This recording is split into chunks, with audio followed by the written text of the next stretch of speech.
สวัสดีค่ะพบกันอีกแล้วนะคะวันนี้น้องปิงขึ้นสตอรี่แต่เช้ากำลังเดินทางไปเที่ยวกับเพื่อนส่วนจะไปเที่ยวที่ไหนนั้นมารับชมโมเมนต์นี้เลยค่ะ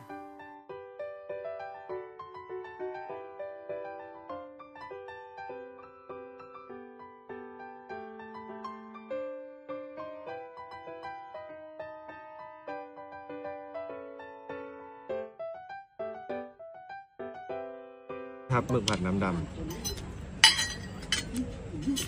ฟันจะดำไหม